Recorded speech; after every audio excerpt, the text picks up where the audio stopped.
That son of a bitch is drinking as hell.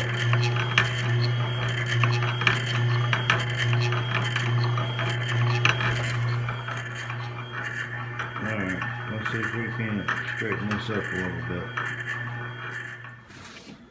So the first problem I had with it is this Lovejoy coupler's not keyed in any way, and it's just slid onto the shaft, tightened down, and the shaft didn't hardly have any kind of flat in it, so it just spun when you put any grain in it and ate a big groove around the edge. And this thing actually has a hole in the end, but it doesn't serve any purpose for that. This must be a multi-purpose mill for other stuff, but I ended up just grinding a flat in it so that it had a place to catch. That seemed to help that problem, but it's not anything to do with this thing not being in line. If you look down this plate, it's completely flat and straight, and these two items just don't line up whatsoever. So they've got it really close, but it's not perfect, and it has to be almost exact for these to work. Otherwise it throws this thing on a bind like I was showing you. So what we're going to end up doing is coming up with some shims for under this, and we're going to start shimming both of these around until we can get it lined up. So we'll start, put it back together, and then find shims. I may end up having to take these mounting holes and slot them a little bit with a Dremel so I can cant this thing, and these will actually move a little bit. Tried to adjust it, but I couldn't get enough adjustment in it, so take it apart and see if I can't do some shimming on it. Maybe use like some pieces of gasket or duct tape, or maybe some zip ties or something.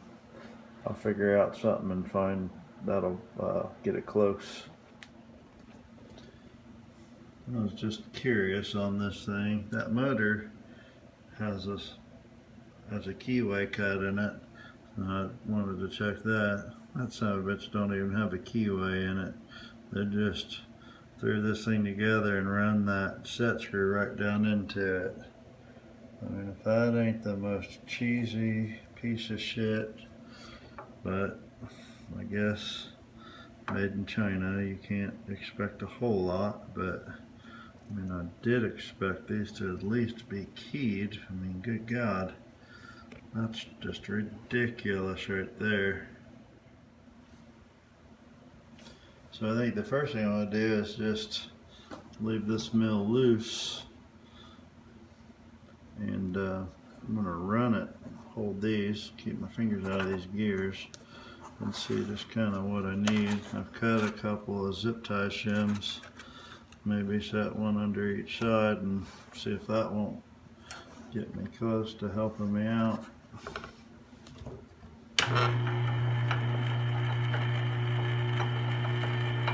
It's still wanting to fight a little bit. See it wobbling around.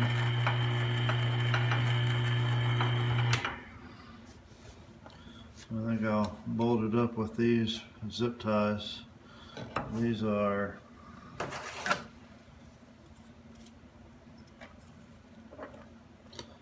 right around just over a millimeter thick, so try that. I'm probably going to end up putting something under the back of this motor, because this thing is kind of sitting, this will be exaggerated, but the shafts aren't straight. They're kind of sitting like that.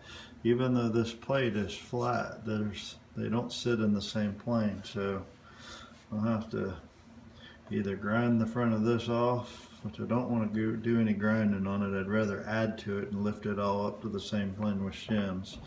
So I'll try that. You can see when I hold it right there, just trying to kind of flat. Hell, it looks like it's got maybe 2 or 3 millimeters up under the front of the mill here. There's no way is it even remotely close to where it needs to be. It needs It needs to be shimmed on both ends. So here it is with just the zip tie shims on the mill itself, and that has really helped it a lot. Taking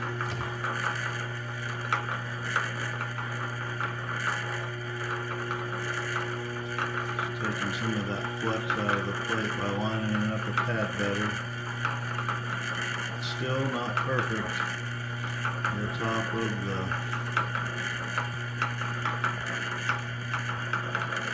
top of this is, you can still see it moving just a little bit. So better, but not perfect.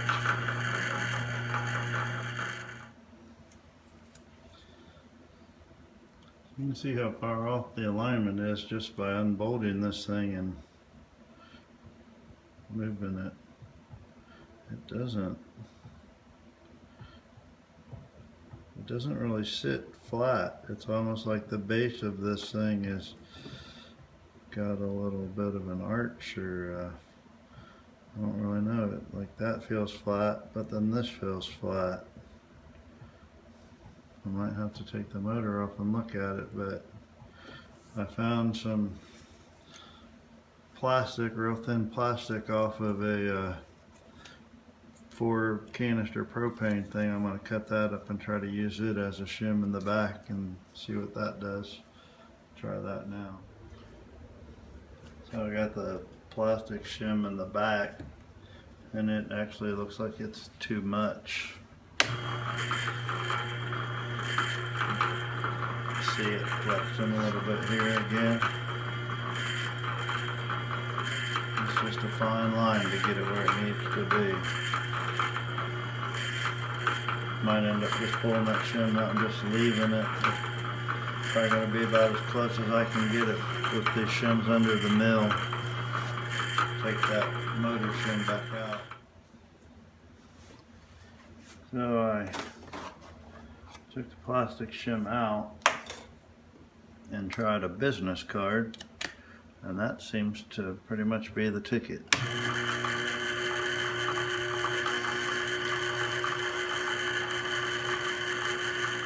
It's still got a little bit of a misalignment, but it's not really that bad. Much better than it was. So you can't even hardly feel it anymore in the connector. It's not flexing just a tiny bit. I don't think I could get it any closer than that. And put it back together and be done with it and grind some grain.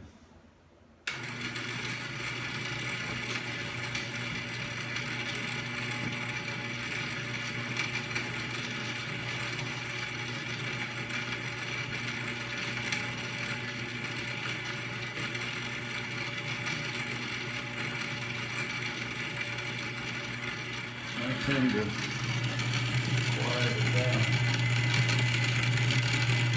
The more of it's pointing and quiet,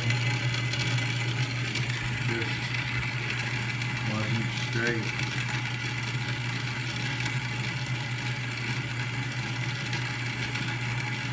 Used to be working decent on grind.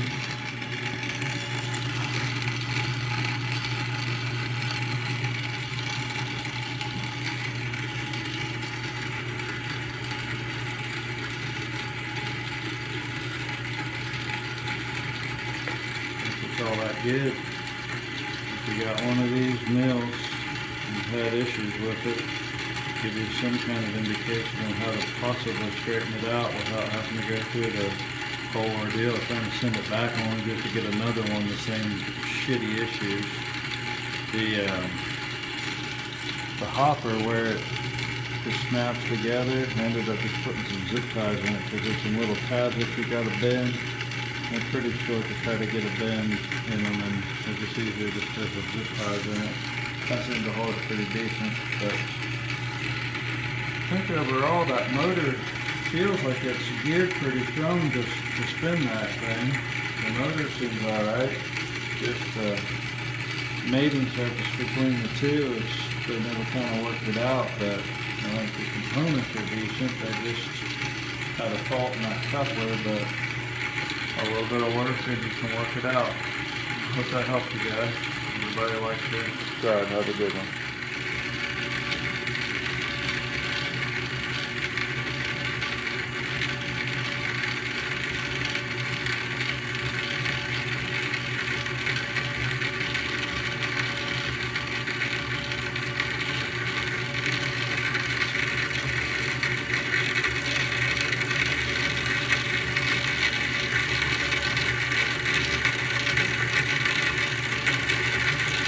Oh, oh.